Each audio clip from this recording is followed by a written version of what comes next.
In the beginning, the idea is as far-fetched as the man in the moon. Looking back on it, the idea seems so obvious. The idea is Father's Day, and it comes to be because of the man in this house.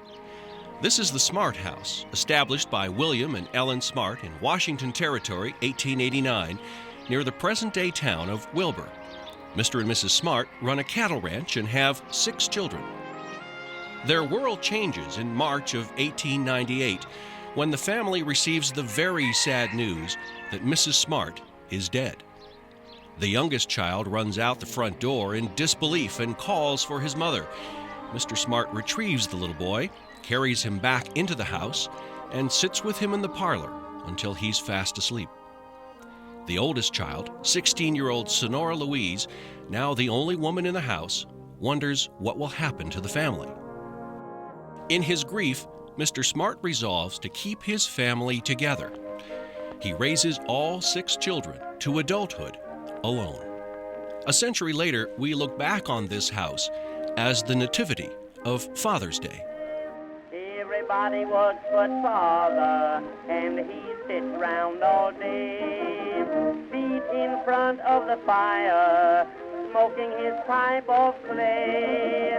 Mother takes in washing, so does Sister Ann. Everybody works at our house but my old man. Everybody Works But Father becomes a popular song in 1905.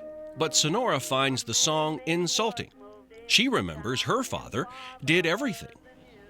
In 1909, Sonora and her husband, John Dodd, are in church on the newly invented Mother's Day. The sermon is about how wonderful and valuable are mothers.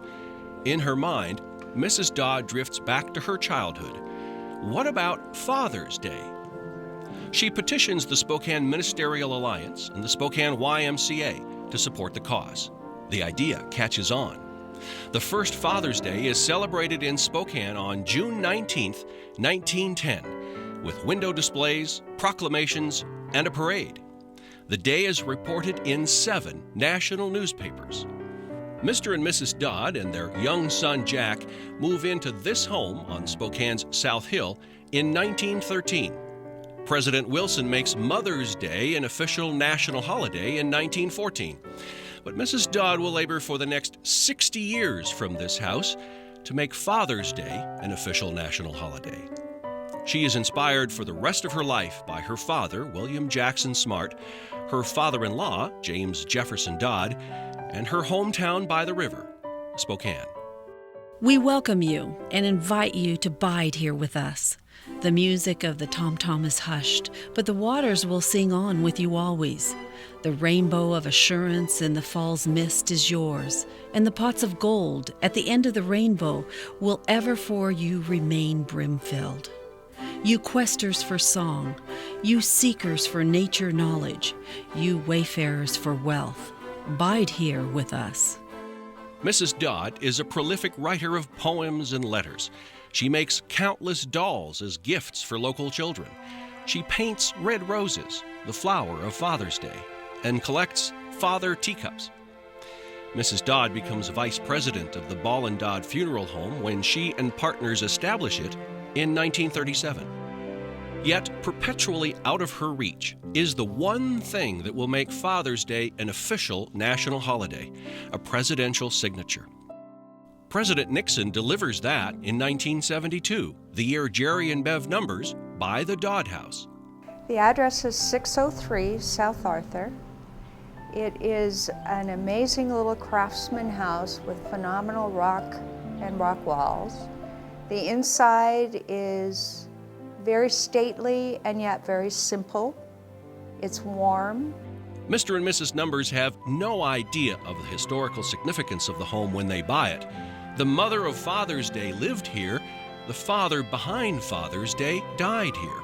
We know that William Jackson Smart lived with Sonora for the last several years, and on his death certificate we know that he was here when he died, and it was written that way. But I think I felt a real accomplishment at the fact that if they were able to see what we're doing, they would see it with a great appreciation for this fine home that they built and lived in, and so they would be saying, "That's right, do it that way, do it this way." And the bones are here. The bones are just, and it's a calm house. It's very calm, which is, not all houses are calm, but this one is. The Dodd House is on the Spokane Register of Historic Places and will likely soon be listed as a National Historic Landmark, the only private home in Spokane to be so honored. I think she greatly honored her father in those last years when she cared for him when he lived here with her until he passed away. I think that was maybe probably the greatest honor, that being able to care for him until he passed. And then from then on, just the dedication of never letting up. I mean, she could have said, "Hey, I tried and it didn't happen." You know, we had a little celebration, but she continued on. Father's Day is today celebrated in more than 50 countries around the world, from Zimbabwe to Austria. I'm Barbara Dodd Hillerman, and my grandmother is Sonora Smart Dodd, founder of Father's Day. I'm quite proud of my grandmother's accomplishments. Barbara Dodd Hillerman heads the Fine Arts Department at Webster University in Vienna. She remembers keeping Father's Day in the family, honoring her own dad. I honored him at one point as a teenager. The Washington Post in Washington, D.C. sponsored a Father of the Year contest, and so I wrote an essay about my father, and I was very pleased that he won the prize, and we had a wonderful Father's Day celebration.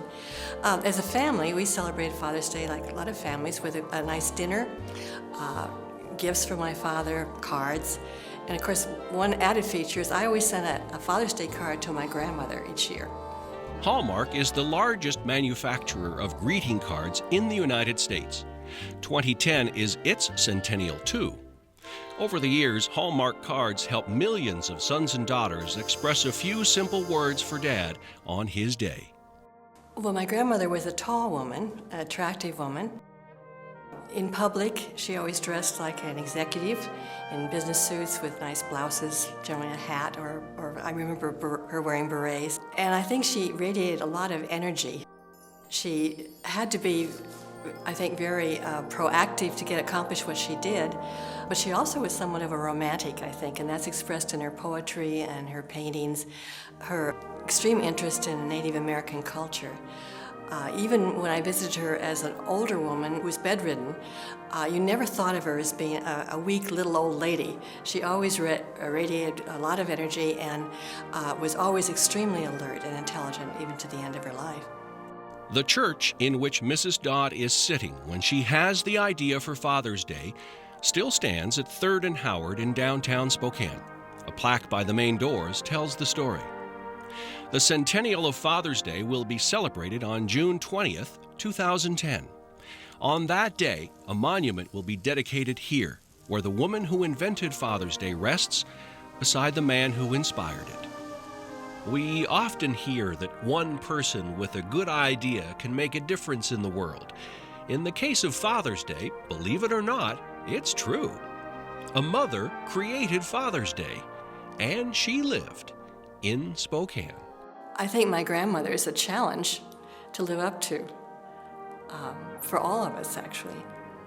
That she had a dream, and she fulfilled her dream. And I hope for the benefit of many others.